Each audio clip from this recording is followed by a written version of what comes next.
Eh bien, dans ce module 4, on va concevoir des modules d'apprentissage en ligne. On va voir la modularité, l'accessibilité et la pérennité de ces modules. Alors, je lis le préambule. La demande pour des ressources d'apprentissage en ligne flexibles, accessibles et adaptables ne cesse de croître. Ce module vous fournira une méthodologie structurée pour concevoir des modules d'apprentissage modulaires, inclusifs et durables en intégrant des principes éprouvés tels que la conception universelle de l'apprentissage, le CUD, ou les normes d'accessibilité WCAG. Vous apprendrez à aligner vos projets sur des objectifs stratégiques, à collaborer efficacement et à documenter votre processus pour assurer la pérennité de vos ressources. Voilà donc en action directement. Nous allons voir donc l'introduction, le fondement de la conception modulaire, l'accessibilité et la conception universelle de l'apprentissage, l'alignement stratégique, la collaboration, la documentation, pérennisation et bien sûr exercice d'application et synthèse et référence. Comme d'habitude, le public est niveau, c'est concepteurs pédagogiques, bibliothécaires, puisqu'il y aura des exemples bibliothèques. Formateurs et enseignants souhaitant créer des ressources d'apprentissage en ligne flexibles, accessibles et réutilisables. Le niveau est plutôt intermédiaire, professionnel, licence, connaissance de base des principes de l'enseignement en ligne ou de la conception de ressources pédagogiques, mais ça peut être aussi des personnes en lycée ou en association qui désirent faire des modules de formation divers et variés pour expliquer certaines choses. La durée estimée, eh bien, ça dépend du temps d'apprentissage que vous allez consacrer, entre 30 minutes et 180 minutes, c'est-à-dire 30 minutes pour ceux déjà avertis et 180 minutes pour ceux qui découvrent et qui veulent rentrer plus profondément, et voir un peu toutes les possibilités. Le sommaire détaillé, nous l'avons vu, je ne reviens pas dessus, entamons directement le chapitre 1. La modularité consiste à créer des ressources d'apprentissage sous forme de blocs indépendants mais interconnectés, pouvant être réorganisés, mis à jour et réutilisés facilement. Bref, c'est comme des Legos. On peut avoir des Legos bleus, verts, rouges, orange et faire un mur multicolore, sachant que le orange ne sera pas forcément à la base du mur, mais peut-être en haut ou alors au milieu, etc. On peut donc faire des modules plus ou moins bariolés. C'est donc le fondement de la conception modulaire pour ce chapitre 1. Une définition. La modularité en conception pédagogique est une approche qui consiste à diviser un contenu d'apprentissage en unités autonomes et flexibles, qu'on pourra donc réutiliser et assembler de différentes façons, permettant une adaptation aisée, facile, à différents contextes et aux besoins.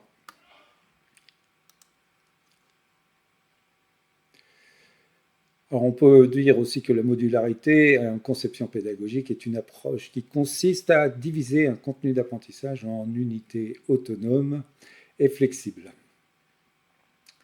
Alors, les avantages de la modularité. La modularité offre des avantages opérationnels significatifs dans la conception pédagogique. La mise à jour des contenus est simplifiée, car les modifications peuvent être appliquées à des modules spécifiques sans nécessiter une refonte complète du matériel pédagogique. Vous avez donc peut-être déjà parcouru le module 1, excusez-moi, 2, 3. Eh bien, en fait, je pourrais réagencer le module 2 avec un module 6, etc. et les réagencer comme je souhaite. Je peux aussi subdiviser ces modules en granularité. Ce n'est pas le propos de ce module, mais on peut faire des subdivisions plus ou moins fines. Donc la mise à jour des contenus est simplifiée car les modifications peuvent être appliquées à des modules spécifiques sans nécessiter une refonte complète du matériel pédagogique. Cette approche permet une réutilisation efficiente dans différents contextes d'apprentissage, un même module pouvant être intégré dans plusieurs parcours de formation distincts. L'adaptation à des publics variés est grandement facilitée également grâce à la possibilité de recombiner ces modules selon les besoins spécifiques de chaque groupe d'apprenants, et la collaboration entre concepteurs s'en trouve optimisée puisque différents experts peuvent travailler simultanément sur des modules autonomes tout en garantissant la cohérence globale du dispositif de formation. Cette flexibilité organisationnelle répond particulièrement bien aux exigences des environnements éducatifs contemporains qui demandent une adaptation rapide face à l'évolution des besoins pédagogiques. On retiendra donc des mises à jour simplifiées des contenus. On fait simplement le module 3 qui sera mis à jour. Réutilisation dans différents contextes. Adaptation à des publics variés et collaboration facilitée entre concepteurs puisqu'on peut donner des droits d'édition à certains modules à certains collaborateurs. Alors on peut voir des tableaux d'échelle des différents projets modulaires. J'ai parlé de la granularité, on peut voir des petits projets modulaires, des moyens et des grands.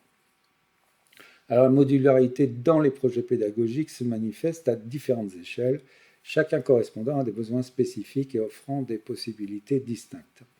Les petits projets modulaires se caractérisent par leur focalisation sur un objectif d'apprentissage unique et précis.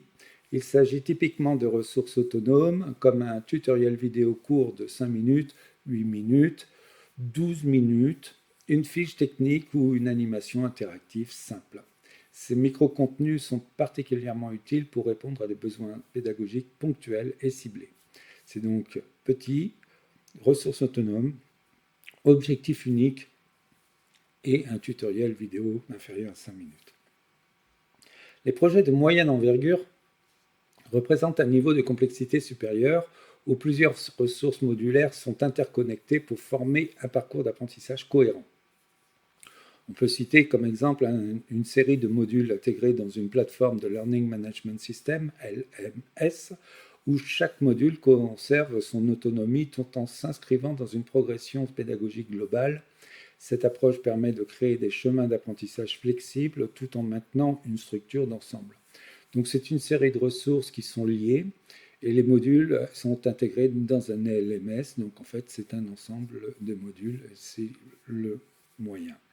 Pour les grands projets modulaires, ce qui constitue l'échelle la plus élaborée, qui comprend des ressources complètes avec des mécanismes d'évaluation intégrés. Il s'agit par exemple des cours en ligne auto-portés qui couvrent l'ensemble d'un domaine de compétences. Ces projets se distinguent par leur exhaustivité et leur capacité à fonctionner de manière indépendante, tout en permettant une personnalisation grâce à la structure modulaire sous-jacente.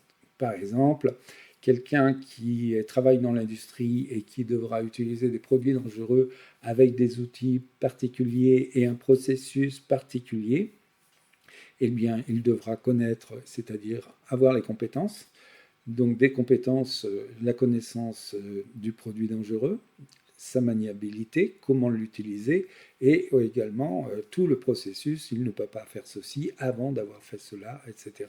C'est-à-dire, en fait, il y a plusieurs compétences, et on valide chaque compétence, et là, on est dans un grand projet avec plusieurs modules.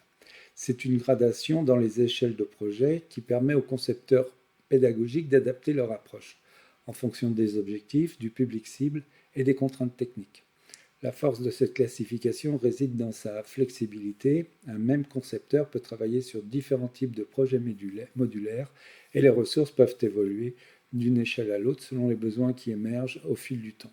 Par exemple, un public cible qui vient directement d'une boîte d'intérim qui ne connaît rien du tout aura peut-être juste pour un poste un petit module simple et rapide, et ensuite il est directement opérationnel sur la chaîne de production, mais peut-être qu'on lui demandera de participer à des choses plus importantes qui demandent plus de compétences, et là, dans ce cas-là, il peut intégrer un moyen, et peut-être qu'on lui proposera également un grand si dans le cadre d'une formation, par exemple, qui est subventionnée ou pris en charge financièrement. Alors, l'accessibilité donc, à la conception universelle de l'apprentissage, il y a deux choses à savoir, c'est l'accessibilité et la conception universelle de l'apprentissage. Alors, l'accessibilité, ça vise à éliminer les barrières pour les personnes en situation de handicap, visuel, auditif, etc. Tandis que la CUD cherche à créer des environnements d'apprentissage qui sont accessibles à tous dès la conception. Alors, les règles pour l'accessibilité des contenus web, connus sous le nom de WCAG 2.0, constituent le cadre de référence international pour garantir l'accès au contenu en ligne aux personnes en situation de handicap. Effectivement, on parle de web, donc c'est l'accessibilité en ligne.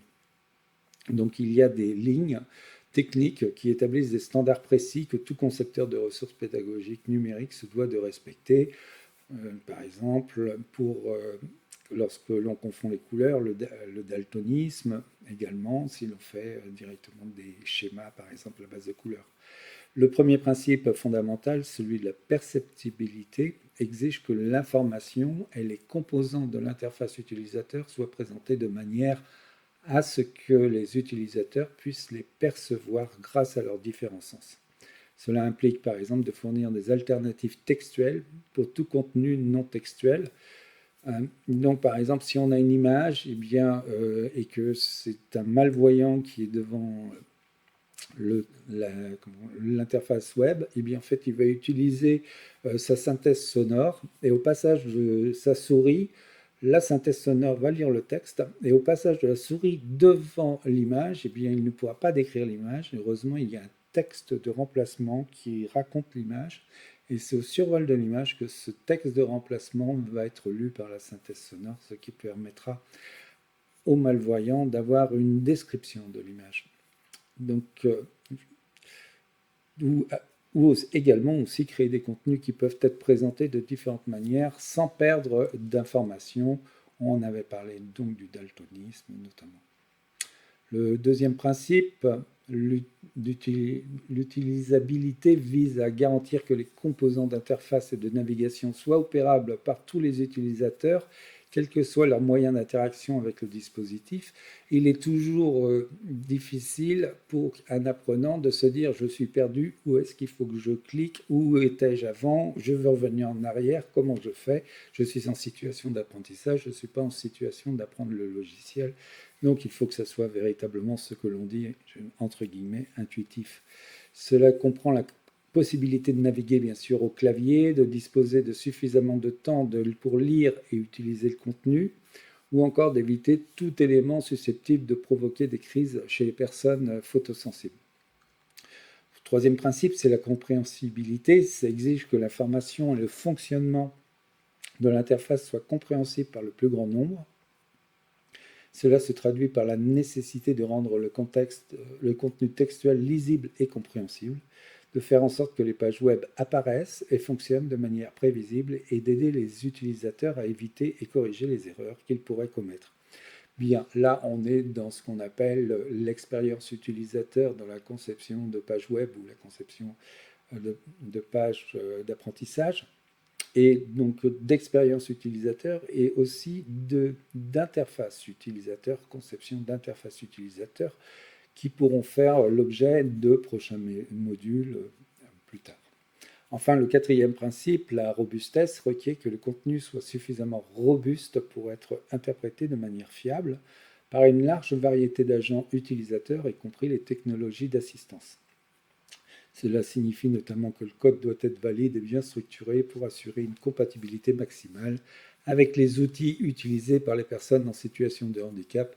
On avait parlé par exemple de la synthèse sonore, des logiciels de synthèse sonore.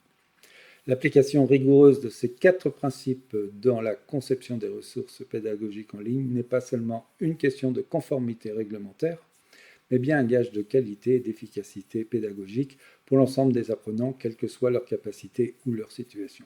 Bref, ces règles du WCAG, ce n'est pas seulement uniquement pour les conceptions pédagogiques, c'est aussi pour toutes les conceptions numériques. Principes fondamentaux, que ce soit perceptible, utilisable, compréhensible et puis bien sûr robuste. Alors, on ne confond pas donc le CUD et l'accessibilité.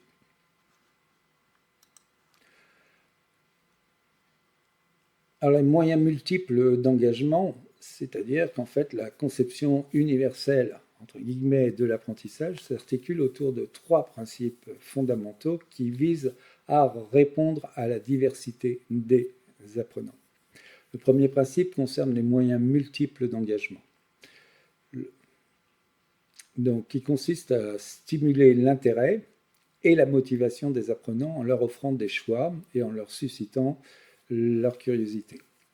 Il s'agit de créer des conditions d'apprentissage qui tiennent compte des différences individuelles dans les centres d'intérêt et les sources de motivation en proposant par exemple des activités variées ou en permettant une certaine autonomie dans le parcours d'apprentissage.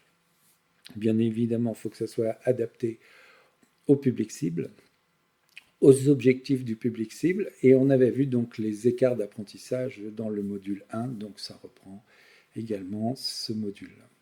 Le deuxième principe porte sur les moyens multiples de représentation qui impliquent de présenter l'information de différentes manières pour répondre aux préférences cognitives de chacun. Ça rejoint directement au module 2, puisqu'on avait parlé effectivement de donner du texte ou de la vidéo, bref, différents angles d'approche avec différents moyens. Donc cela peut se concrétiser en offrant un même contenu sous forme textuelle, auditive, visuelle ou interactive, donc podcast, vidéo, interaction, jeux divers et variés, en fournissant des glossaires, donc des dictionnaires ou des plus complexes, des vocabulaires plus complexes, des encyclopédies, ou en utilisant des organisateurs graphiques pour faciliter la compréhension des concepts comme les data mining, les représentations graphiques de concepts.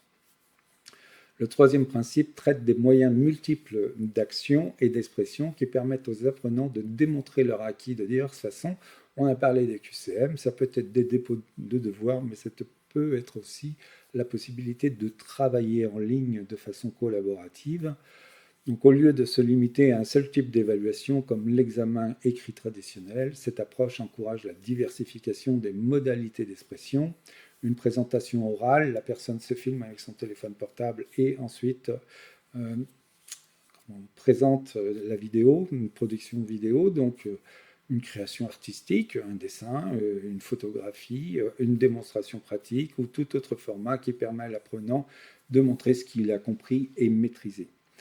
Donc ces trois principes fonctionnent en synergie pour créer un environnement d'apprentissage véritablement inclusif, où chaque individu peut trouver des modalités qui correspondent à ses forces et à ses préférences, tout en développant de nouvelles compétences dans d'autres domaines.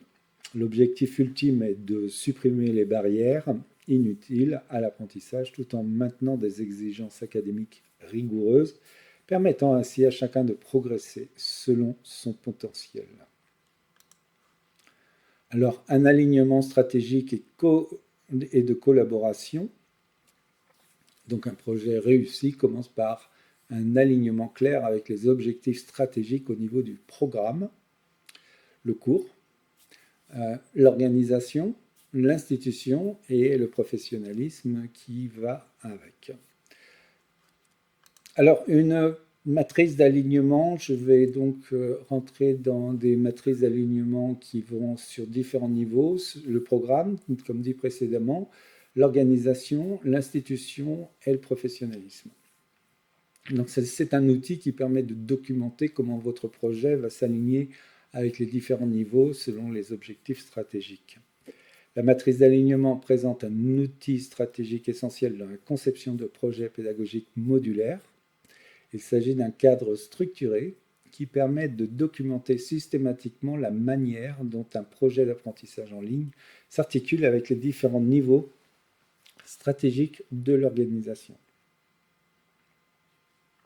Au-delà de la simple conception technique, cette démarche a vocation d'inscrire le projet dans une vision globale et cohérente.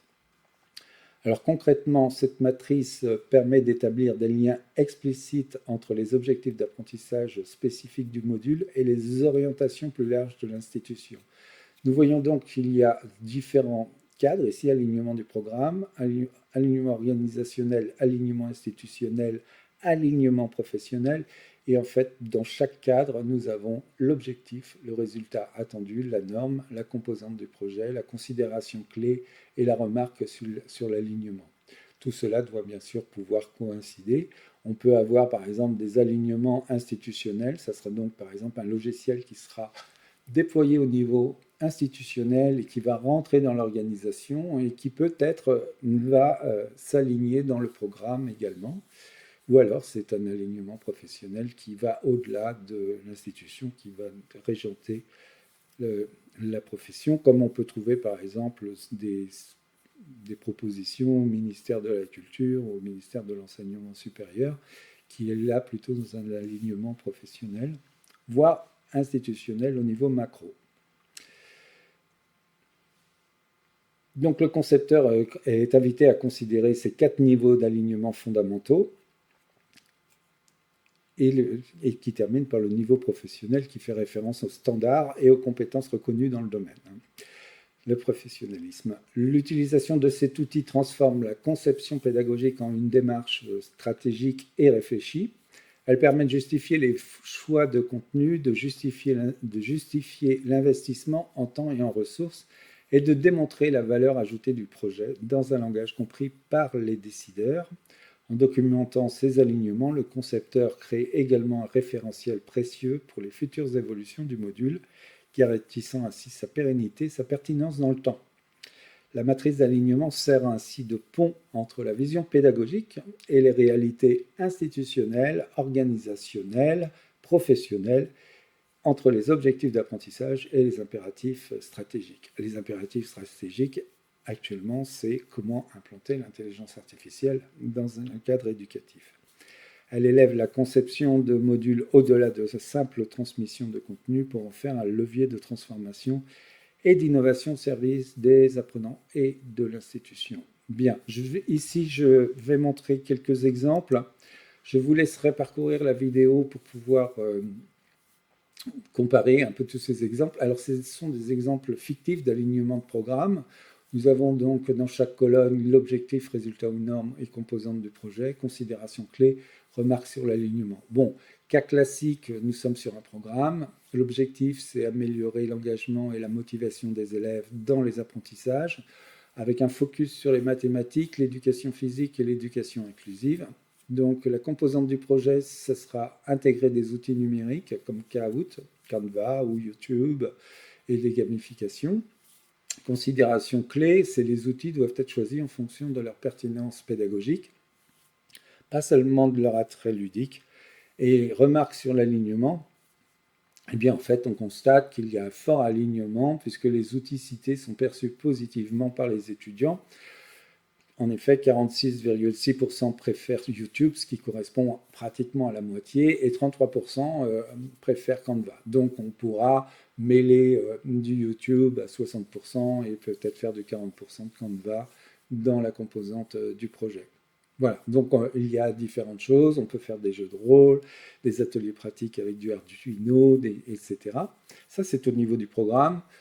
Au niveau organisationnel, là, on peut tout d'un coup dire, bien en fait, on veut optimiser les ressources humaines et techniques limitées dans les établissements. Donc là, c'est un sujet équatorien. On va développer des outils open source, extension de navigateur, accessibilité, des plateformes gratuites, ça ce sont les composantes. Pourquoi? En fait, ce sont des solutions qui sont faible coût, faciles à déployer et interopérables. Bon, là, ils n'ont pas mis la maintenance, mais la maintenance, c'est important. Remarque sur l'alignement, excellent alignement. L'extension d'accessibilité fonctionne sur Chrome, Edge, Firefox sans licence. Edge est quand même sous licence. Chrome, Firefox étant nettement plus éthique open source. Institutionnel, objectif, résultat ou normes, respecter les programmes officiels du ministère de l'Éducation équatorien. Donc, composante du projet, ce sera intégration des outils numériques dans les curriculums existants, focalisation, mathématiques, sciences sociales, EPS. Considération clé, les innovations ne doivent pas détourner les objectifs disciplinaires. Les remarques, c'est un bon alignement. Les activités gamifiées visent des compétences du curriculum. Par exemple, faire des jeux pour des résolutions de problèmes en mathématiques. Nous sommes là donc dans un objectif institutionnel. Et enfin, pour les compétences professionnelles, développer les compétences TPAC, qui sont des compétences pédagogiques techniques de gestion de connaissances. Donc c'est des formations continues qui intègrent la technologie plus la pédagogie plus les contenus disciplinaires. La technologie seule ne suffit pas, elle doit être ancrée dans une intention pédagogique claire et l'alignement est critique, puisque 37,5% des enseignants jugent leur formation initiale insuffisante en TIC, en technologie de l'information et de la communication, ce qui signifie qu'en fait, ils n'ont pas les formations suffisantes initiales pour ce que l'on demande pour intégrer des compétences TEPAC. Voilà, ça c'est un exemple fictif d'alignement que l'on peut dans le cadre équatorien. Donc vous pouvez aligner ceci selon votre contexte, selon vos compétences, selon que vous soyez un cadre ou simplement un enseignant, ou vous êtes un enseignant qui va soumettre un projet donc à son cadre ou directement à l'institution. Alors un exemple concret de Sarah, par exemple, qui illustre la matrice d'alignement, comment elle peut être appliquée dans un projet de modularité pédagogique. Alors Sarah, elle est bibliothécaire formatrice, elle développe une vidéo courte qui explique les techniques où trouver des livres imprimés dans les rayonnages de la bibliothèque. Ce sont des techniques de localisation où trouver les ouvrages dans les rayonnages. Alors, plutôt que de créer une ressource de manière isolée, elle a pris soin d'articuler son projet dans plusieurs cadres de référence stratégiques. Donc, dans sa démarche, Sarah a d'abord relié son contenu vidéo au cadre de l'alphabétisation de l'information, plus spécifiquement au concept de recherche comme processus d'exploration au sein de la bibliothèque. Donc elle a conçu sa vidéo non pas comme une simple démonstration technique, mais comme une initiation à la démarche intellectuelle de recherche documentaire, montrant comment la localisation physique des ouvrages s'inscrit dans un processus plus large de construction des savoirs. Parallèlement, Sarah a aligné son projet sur la mission de son institution universitaire, laquelle met l'accent sur la découverte et l'apprentissage de l'autonomie, donc favoriser l'autonomie chez les étudiants. Donc sa vidéo a été pensée pour favoriser l'appropriation des espaces physiques de bibliothèque par les étudiants, transformant la recherche de livres en une véritable expérience d'apprentissage et de découverte d'information.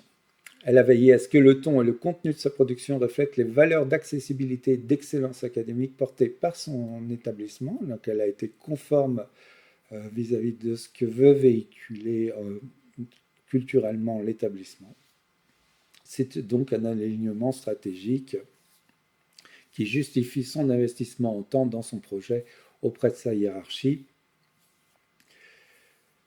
Initialement conçue comme un outil pratique, la vidéo est devenue un maillon dans le parcours de formation informationnelle des étudiants tout en servant les objectifs institutionnels de valorisation des ressources documentaires.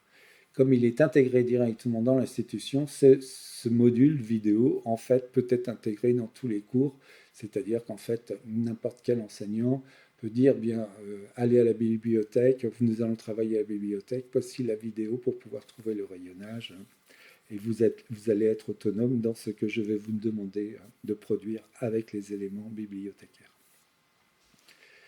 Voilà. Donc on peut créer des modules avec une pensée uniquement du programme, une pensée un peu plus évoluée allant sur le cadre institutionnel et au-delà. Tout ça donc c'est pour avoir une collaboration efficace, et une collaboration efficace, eh bien c'est un travail à plusieurs. Alors un travail à plusieurs, c'est la collaboration efficace dans un projet de conception modulaire repose sur une approche méthodique et structurée qui commence par l'identification exhaustive de toutes les parties prenantes dès les phases initiales du projet. Alors nous n'allons pas voir la partie agenda de projet, nous voyons là simplement la partie collaborative. Donc une identification ne se limite pas aux acteurs évidents que sont les concepteurs pédagogiques et les experts de contenu, mais s'étend à l'ensemble des personnes qui seront impactées par le projet ou qui détiennent une expertise utile. Donc allez voir les bibliothécaires, spécialistes des disciplines, les techniciens pour les supports informatiques, Les représentants des utilisateurs finaux, dans ce cadre-là, ce sont les élèves, les étudiants, mais c'est aussi ceux qui vont être formés, les apprenants, dans le cadre de la formation pour adultes. Vous pouvez prendre des échantillons. Et bien sûr, les administrateurs qui devront assurer la pérennité du projet, par exemple, ceux qui vont décrocher le téléphone ou qui vont recevoir les plaintes parce que ça ne marche pas, etc.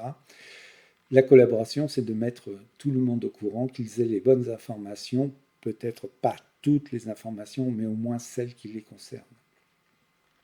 Donc, identifier ces acteurs, une fois cela fait, l'établissement de canaux de communication clairs et formalisés deviennent alors la pierre angulaire de la collaboration.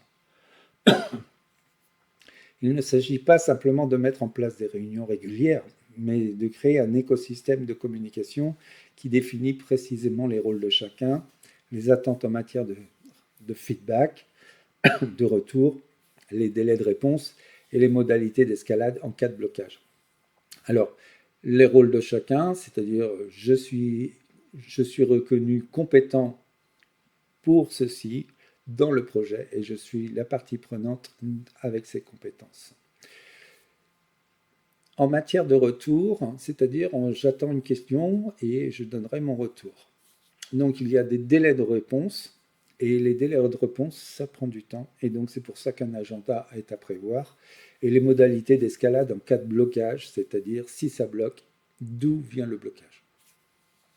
Cette transparence communicationnelle permet d'éviter les malentendus, bien qu'il y en ait toujours, et assure que chaque voix soit entendue sans pour autant ralentir le processus de conception. Souvent, les malentendus, les blocages, c'est dès le départ, c'est le budget. Donc, il faut trouver une solution assez rapidement vis-à-vis du budget. C'est ce qui bloque sans budget, il n'y a pas véritablement de projet.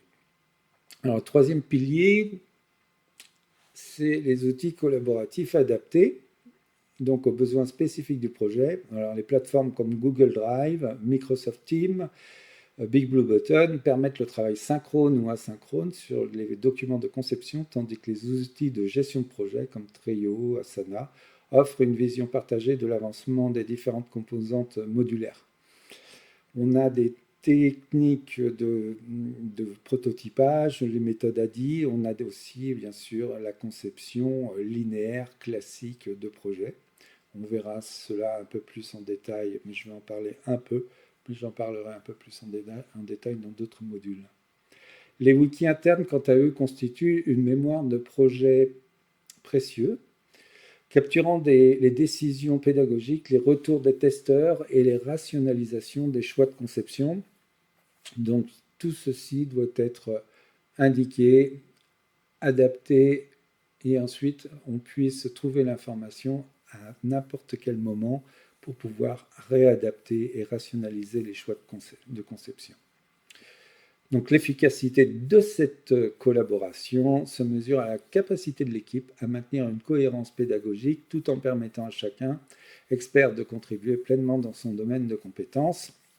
Cette synergie est particulièrement cruciale dans les projets modulaires où l'autonomie des composantes ne doit pas compromettre l'unité de l'ensemble et où la flexibilité de la structure doit s'accompagner d'une rigueur dans les interfaces entre les modules. La collaboration ainsi orchestrée transforme la conception pédagogique d'un exercice solitaire en une entreprise collective où la diversité des expertises enrichit la qualité finale du dispositif d'apprentissage. J'en viens donc au chapitre 4 sur la documentation du processus de conception qui est essentiel pour assurer la maintenance et l'évolution future des ressources. Alors, je vais commencer par un encadré mémoire. Pensée capacité pour la pérennisation, C pour le contenu documenté, A pour l'accès préservé. Donc vous avez des documents qui sont secrets ou confidentiels. Vous avez donc des personnels qui sont identifiés dans le projet. On a vu qu'il y avait des alignements qui sont maintenus. On avait vu les alignements sur les différents niveaux. Un calendrier, bien sûr, qui est mis à jour au fur et à mesure. Intégration des retours sur ce qui a été fait, ce qui a été vu, ce qui est à refaire, ce qui est à revoir, ce qui est validé, les technologies adaptées, quelle technologie finalement a été retenue, puisque peut-être que les utilisateurs apprenants ne souhaitent pas utiliser Teams mais autre chose, et l'évolution prévue dans l'avenir. Donc la pérennisation d'un projet modulaire repose sur cet acronyme mnémotechnique capacité. Chaque lettre représente un pilier essentiel.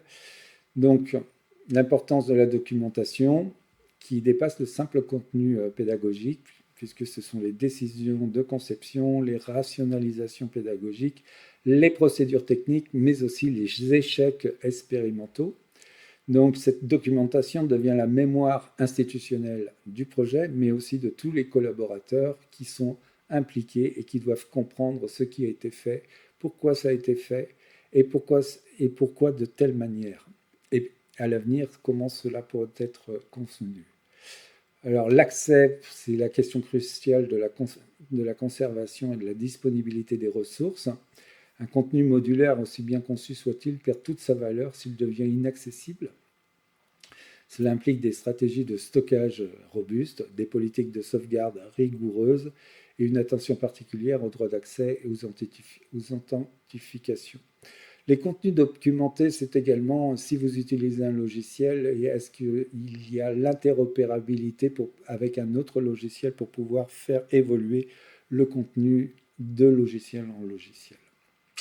Le personnel identifié, c'est les ressources humaines, qui est le véritable moteur de la pérennisation. Bien sûr, il y a les départs en vacances, il y a bien sûr les départs à la retraite aussi, il y a aussi les arrêts maladie, tout ça, ça participe à la vie de l'entreprise, à la vie des organisations. Donc il ne suffit pas d'avoir une équipe compétente au démarrage, il faut anticiper les turnovers, les relais, les responsabilités de maintenance, et ça sur le long terme. L'alignement, donc c'est rappelle que la pertinence d'un module pédagogique dépend de sa capacité à rester en phase avec l'évolution des objectifs stratégiques de l'institution, de la professionnalisation. Donc c'est un contenu parfaitement opérationnel, mais qui peut devenir obsolète dans un paysage pédagogique qui n'aurait plus sa place. Le C de calendrier, bien évidemment, c'est la maintenance d'une intention vague d'un processus opérationnel. Donc on planifie des révisions périodiques, on évite les dégradations progressives des contenus et on institutionnalise une amélioration continue. L'intégration des retours s'établit dans un circuit vertueux où l'expérience d'utilisateur nourrit l'évolution du module.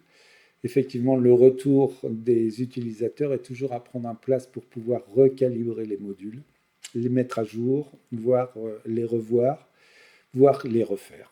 Les remarques des apprenants, les observations des formateurs et les données d'usage doivent systématiquement alimenter le processus d'amélioration.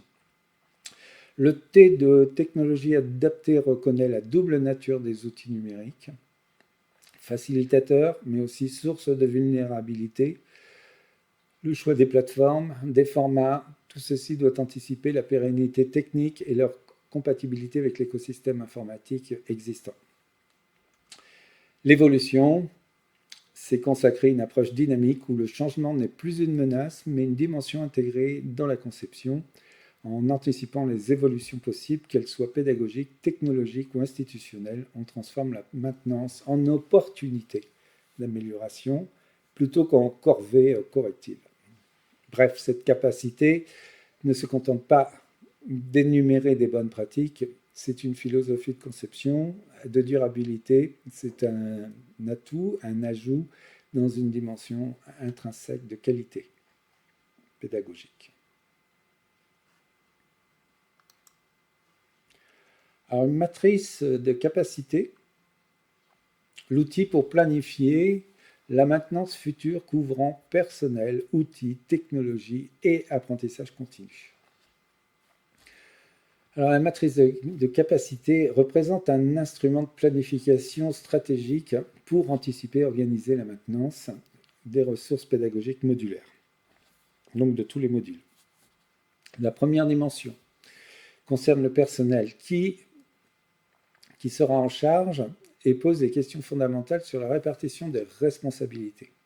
Qui sera en charge de la maintenance courante des modules? À quelle fréquence ces mises à jour devront-elles être effectuées? Comment gérer les mises à jour imprévues entre les périodes de maintenance programmées, etc., etc. Il y a donc plusieurs questions. Je vous laisserai lire le diaporama. La deuxième dimension aborde les questions des outils et systèmes qui composent la ressource pédagogique. Cette matrice invite à dresser un inventaire précis des éléments susceptibles de nécessiter des mises à jour, les interfaces de recherche, les bases de données, les procédures institutionnelles. Bref, vous pouvez catégoriser la nature de ces mises à jour. La troisième dimension examine l'écosystème technologique sous-jacent. Quelles sont les plateformes nécessaires pour accéder à la ressource? Quels sont les logiciels qui sont requis? La matrice pousse à s'interroger sur la nature de ces technologies propriétaires, ouvertes. Fonctionnent-elles sur des abonnements, des licences perpétuelles? Combien il faut mettre la main à la poche? Est-ce qu'il y a de la maintenance à financer, etc. Et quelle est la vulnérabilité technologique de ce projet? Enfin, la quatrième dimension, c'est l'apprentissage continu. On a un apprentissage, mais en fait, il va falloir le continuer dans le temps. Donc, il va falloir considérer l'évolution possible des concepts pédagogiques sous-jacents et des pratiques professionnelles. À partir d'un module, on pourra donc segmenter en sous-modules. J'ai parlé de granularité qui permettra, ces différents grains permettront de créer de nouveaux modules, etc. Donc, quelles opportunités de formation, de veille professionnelle peuvent être donc mises en place à partir de l'évolution de ces modules et de leur plasticité. Donc, la force de la matrice de capacité, c'est une vision systémique. Elle ne considère pas ces 4 dimensions isolément, mais dans leur interaction. Donc, un changement technologique, ça peut impacter les compétences requises du personnel. Est-ce que le personnel a les compétences pour la technique? Une évolution conceptuelle peut nécessiter également de nouveaux outils. Bref, en documentant ces interrelations, la matrice transforme la maintenance d'une corvée réactive en un processus stratégique et prospectif. Ce qu'il faut, c'est que les ressources modulaires restent pertinentes, fonctionnelles et alignées sur les besoins évolutifs, bien évidemment, des apprenants et avec l'œil bienveillant de l'institution.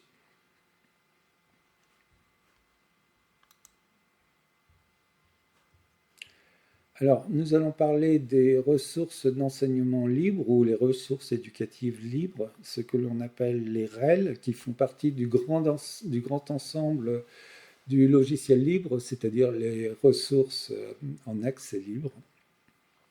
Donc, le concept de réutilisation et des ressources éducatives libres présente un pilier fondamental dans l'écosystème de l'apprentissage modulaire.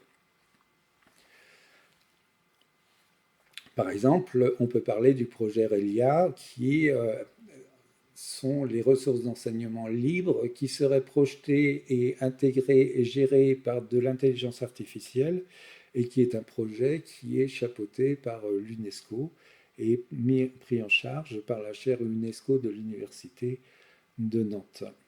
Donc, ça c'est le projet RELIA, mais il y a une quantité de REL, il y a aussi le Global Ressources d'enseignement libre mis par l'Université de Lille.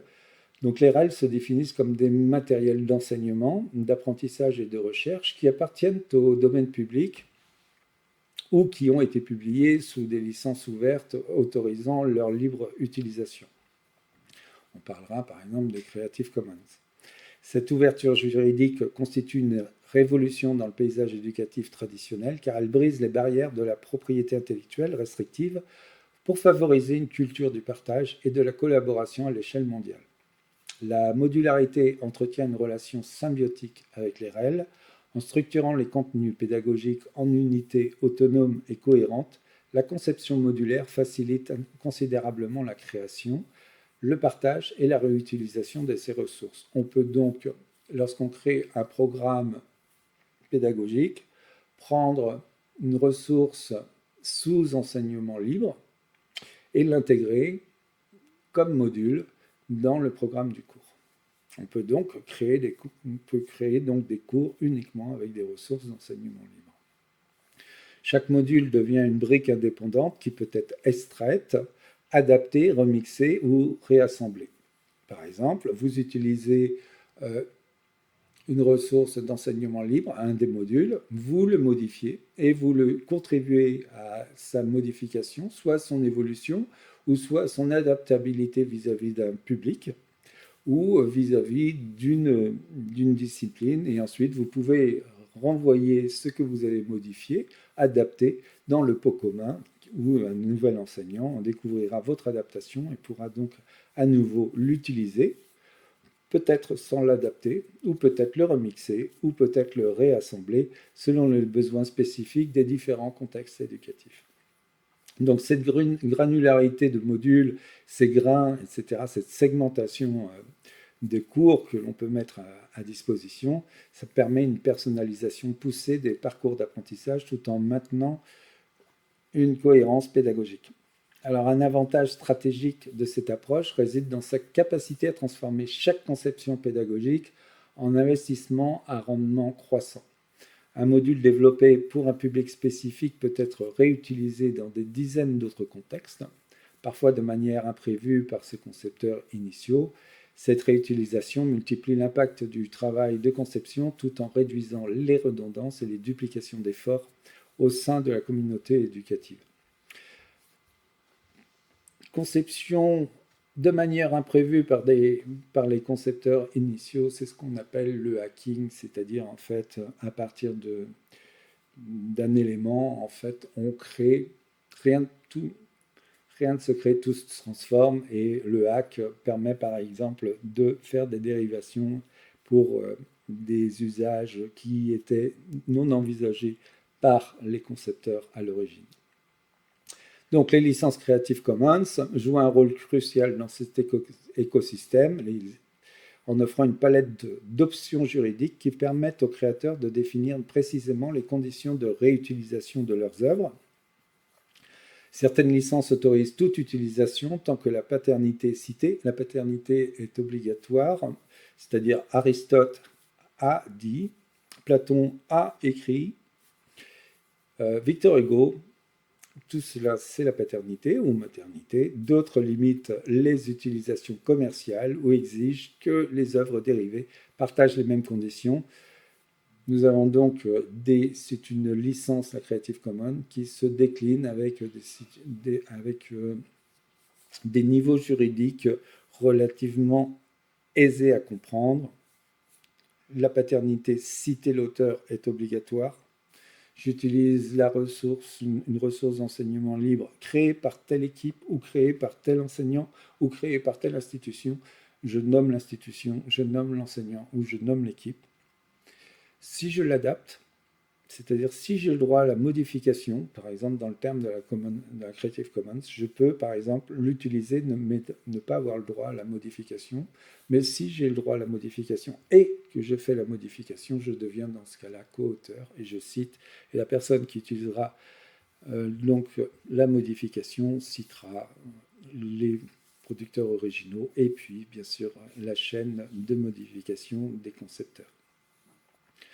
Des co-concepteurs, donc il y a une copaternité, et puis bien sûr, est-ce on autorise les utilisations commerciales ou non, c'est-à-dire on utilise uniquement les ressources d'enseignement libre uniquement dans le cadre institutionnel, c'est-à-dire pas d'utilisation commerciale, ou j'accepte que ma ressource d'enseignement libre soit utilisée dans un podcast qui sera donc vendu sur une plateforme, par exemple. Donc, les œuvres sont dérivées selon des conditions.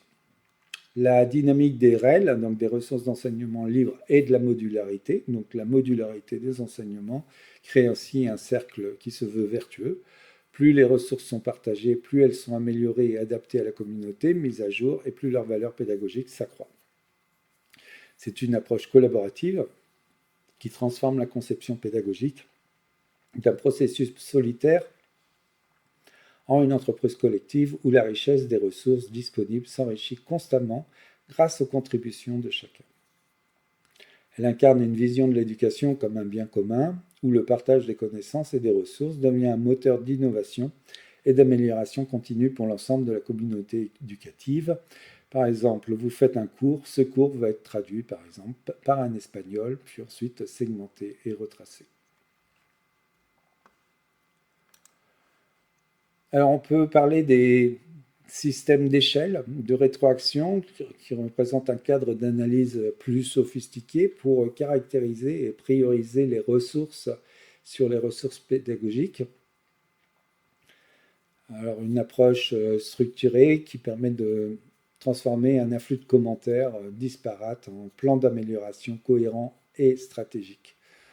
Alors au niveau élémentaire, nous trouvons les retours d'ordre inférieur qui concernent les corrections techniques et formelles, donc les erreurs de typo, de grammaire, d'orthographe, les liens hypertextes brisés, les problèmes d'affichage, les incohérences mineures dans la mise en forme. Bien que ces éléments puissent paraître superficiels, leur correction est essentielle car il affecte directement la crédibilité.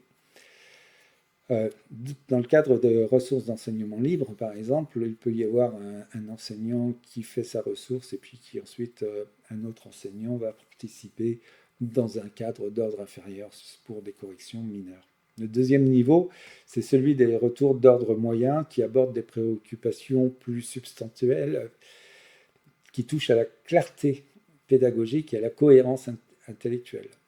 Donc là, ce sont des retours qui portent sur la logique d'enchaînement des concepts. Donc là, je suis preneur également dans les commentaires, si vous voulez participer aux commentaires. Donc sur la pertinence des exemples, l'adéquation du langage utilisé avec le public cible ou la fluidité du parcours d'apprentissage. Donc bref, des retours qui exigent une analyse plus poussée car ils touchent à l'architecture même du dispositif pédagogique et nécessitent parfois des révisions structurelles importantes. Enfin, le niveau supérieur de rétroaction s'engage une réflexion stratégique sur le cadre conceptuel global de la ressource. Donc ces retours interrogent l'alignement fondamental entre les objectifs d'apprentissage annoncés et les contenus effectivement délivrés. La pertinence des approches pédagogiques au regard des théories contemporaines de l'apprentissage ou de l'adéquation entre les méthodes d'évaluation et les compétences visées. Bref, il faut véritablement que ce qui a été conçu comme objectif, qui doit apparaître et être au niveau de ce que demandent les apprenants, et qu'il y ait bien les éléments nécessaires, c'est-à-dire des éléments pertinents, des contenus effectifs, et qui s'adaptent avec des méthodes d'évaluation et qui s'adaptent aux compétences visées. Donc ce niveau de retour demande une expertise spécialisée, peut conduire à des remaniements profonds, voire carrément à toute la philosophie de la programmation pédagogique. Donc l'utilité de cette classification tripartite réside dans sa capacité à guider le traitement des retours selon une logique de priorisation claire. Donc d'ordre inférieur, bien que nécessaires, ne doivent pas occulter non plus les enjeux stratégiques. Inversement, se concentrer exclusivement sur les principes pédagogiques sans résoudre les problèmes techniques immédiats peut compromettre l'expérience d'apprentissage.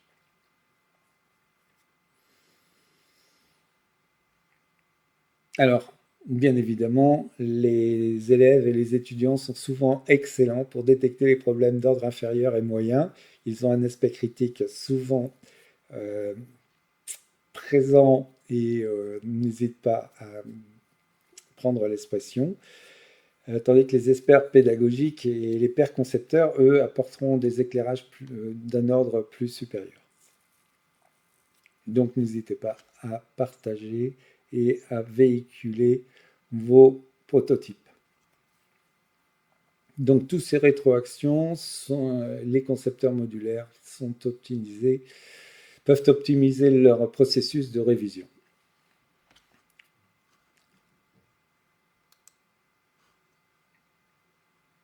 Alors, je vais parler de l'approche ADI à travers un exemple concret. Donc, Maurice ou Mohamed a dirigé la révision d'une ressource sur l'intégrité académique en utilisant une approche ADI.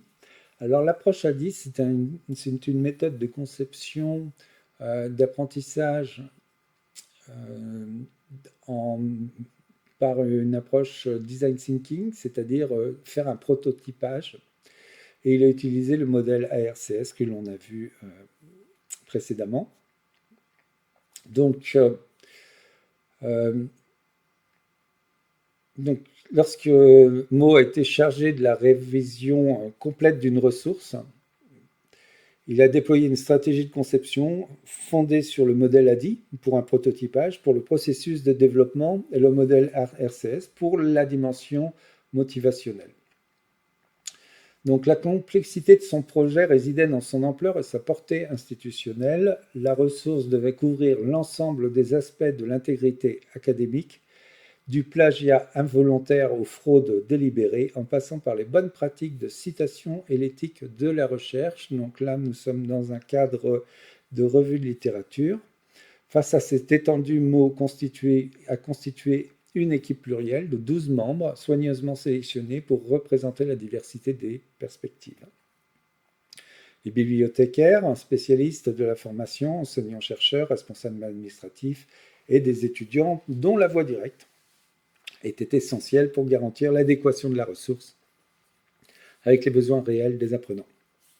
Lorsqu'il y a une démarche de prototypage, il faut toujours avoir une expérience utilisateur en retour pour savoir si le prototype est bon à la production.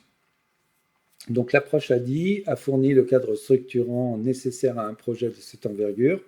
Une phase d'analyse, le A de ADI, a permis d'identifier les lacunes de l'ancienne ressource et les nouveaux enjeux apparus en 10 ans, comme l'impact des générateurs de citations automatiques et le plagiat involontaire des ressources Internet.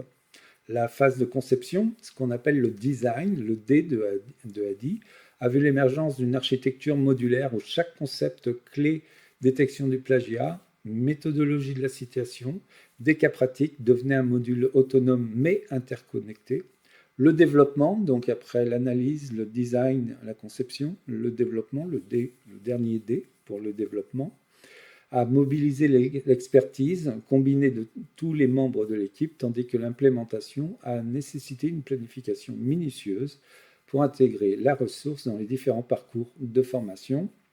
L'évaluation, donc le I pour l'intégration ou l'implémentation, donc une planification minutieuse pour intégrer la ressource, et l'évaluation, enfin, conçue comme un processus continu intégrant des mesures d'efficacité à court et long terme, et l'évaluation se fait via les étudiants. Parallèlement à la méthode ADI, le modèle ARC a guidé les choix pédagogiques pour maintenir l'engagement des apprenants à travers le parcours. L'attention était captée par les scénaristes réalistes à des défis interactifs. Une pertinence était assurée par des exemples disciplinaires variés et des études de cas authentiques, et la confiance était développée par la progression graduelle en difficulté et des retours immédiats. Enfin, une satisfaction qui émergeait de la maîtrise visible des compétences et des valeurs pratiques immédiates et connaissances acquises. Nous sommes là directement dans la satisfaction étudiante. Structure de communication mise en place par Mo représentait un élément clé du succès face à la difficulté de coordonner 12 personnes aux agendas chargés. Il a instauré un système hybride combinant réunions plénières stratégiques, travaux en sous-groupes thématiques, en une plateforme collaborative centralisant tous les échanges et documents. Cette organisation a permis de maintenir une cohérence d'ensemble tout en libérant la créativité de chaque expert dans son domaine. Nous avons donc là un travail collaboratif avec un agenda où tout le monde a pu prendre part malgré un agenda personnel de chacun chargé. Des outils collaboratifs ont été sélectionnés soigneusement et mis en adéquation aux besoins du projet. Ils ont joué un rôle déterminant dans la gestion de cette complexité. Donc des documents partagés, des travaux simultanés sur des contenus, des calendriers collaboratifs pour synchroniser des échéances, des systèmes de commentaires qui structurent les retours et éviter toute confusion. Donc voilà, à travers ce projet, une méthodologie ADI, un modèle ARCS et une équipe, et donc une collaboration d'équipe. Cela montre qu'une conception modulaire bien structurée, ça permet de concilier complexité de contenu et clarté pédagogique à travers la diversité des expertises et la cohérence du propos dans une envergure institutionnelle et une pertinence pour l'apprenant. Alors, la ressource finale, bien que substantielle, elle conserve donc une flexibilité puisque c'est un module qui permet à chaque enseignant d'en extraire les modules pertinents pour son contenu spécifique tout en offrant aux étudiants un parcours complet et cohérent sur l'intégrité académique. Le programme est lourd, donc ne choisissez pas vos outils technologiques trop tôt dans le processus. Commencez par aligner d'abord vos objectifs, votre équipe, créer du contenu, collecter des retours et avant de sélectionner véritablement les plateformes techniques et les éprouver, les tester avec les utilisateurs. Partie 4, exercice d'application. Alors, vrai ou faux, la modularité permet de réorganiser facilement le contenu d'apprentissage. Je vais répondre, la modularité permet effectivement de réorganiser facilement le contenu d'apprentissage grâce à sa structure en unités autonomes et flexibles qui peuvent être recombinées selon les besoins. Accessibilité à éliminer les barrières pour les personnes en situation de handicap et donc qui répondent aux normes précises, le WCAG, l'accessibilité, et la conception universelle d'apprentissage est une approche proactive visant à créer des environnements d'apprentissage accessibles et efficaces. Je vous laisserai citer 2 avantages de la conception modulaire. L'exercice 2, donc 2 étoiles, en utilisant la matrice d'alignement, identifier comment un projet de module sur les compétences informationnelles pourrait s'aligner avec un objectif de programme de bibliothèque, la mission de votre institution, cadre de littératie. Un projet de module sur les compétences informationnelles pourrait s'aligner avec un objectif de programme de bibliothèque en visant spécifiquement le développement des compétences de recherche documentaire des étudiants. Donc ça pourrait être un acte stratégique des services de bibliothèque. Donc ça peut être directement cadré sur le programme de la bibliothèque, mais aussi sur le programme institutionnel, comme dans l'exemple de Sarah. Vous pourrez donc revenir sur la vidéo pour revoir cet exemple. Exercice 3, analyse de cas complexes. Analysez le cas de Juan, Dave et Lee, développant des ressources pour un nouvel outil de découverte. Proposer un plan détaillé pour intégrer les principes du CUD dans leur tutoriel et rétablir un calendrier de maintenance, partager leurs ressources avec la communauté professionnelle. Là, je vous laisse directement à vos choix et à votre imagination pour utiliser les formes textuelles, visuelles, audiovisuelles, etc., les différents types d'engagement, d'établir un calendrier, des vérifications techniques, des contenus pédagogiques, etc. C'est à vous de voir même des webinaires, des partages d'expériences, etc., des licences Creative Commons, des REL, si vous voulez les faire réutiliser. C'est à vous de créer cette analyse de cas complexe. Enfin, une question ouverte. Quels défis anticipez-vous dans l'adoption d'une approche modulaire dans votre contexte professionnel ? Proposez des stratégies pour surmonter ces défis. Mettez-vous dans votre place actuellement. Anticipez-vous dans l'adoption d'une approche modulaire de votre contexte professionnel. Partie 5. Synthèse et référence. Alors, la fiche de récapitulative, 10 points clés à retenir. La modularité, c'est la flexibilité, une mise à jour facile et une réutilisation. L'accessibilité, le handicap et la SUD sont complémentaires mais distinctes. Alignez toujours vos projets avec des objectifs stratégiques. On a vu donc les différents cas de programme. Documentez vos processus de conception pour la pérennité. Impliquez les parties prenantes dès le début, ne les prenez pas à la fin. Utilisez des outils collaboratifs adaptés à votre équipe. Ne prenez pas des outils trop complexes. Catégorisez les retours inférieurs, moyens, supérieurs pour prioriser les révisions. Planifiez la maintenance. On a vu la matrice de capacité. Partagez vos ressources via les dépôts professionnels. Donc là, il y a différents types de dépôts. Vous avez OneDrive, par exemple. Utilisez les licences Creative Commons pour protéger et partager votre travail si vous le souhaitez mettre en ressources d'enseignement libre. Vous avez d'autres licences, bien évidemment. Je n'ai pas parlé des artistes libres, etc., ou la documentation, la GNU documentation. Conception modulaire et inclusive, bien un fondement. Le fondement, c'est vraiment définir son projet, connaître ses avantages, vous les mettre à l'échelle du projet, checker directement l'accessibilité, ensuite voir l'engagement, les représentations auprès de votre action et expression auprès de votre audience, l'alignement selon les matrices et les parties prenantes et la collaboration, qui s'occupe de qui, quoi, etc. et quel est le temps imparti, la pérennisation, la documentation, les capacités de partage et enfin la checklist pour les dépôts professionnels. Donc ce module a été inspiré par S Modular Online Learning Design, l'association des universités, des bibliothèques, des recherches bibliothécaires,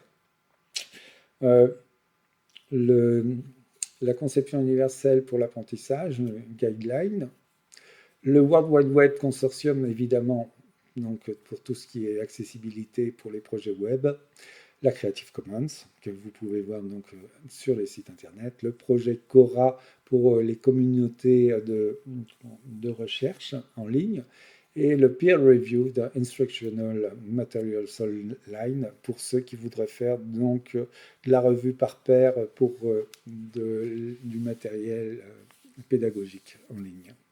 Je vous remercie de votre attention. Nous aurons donc un prochain module à venir.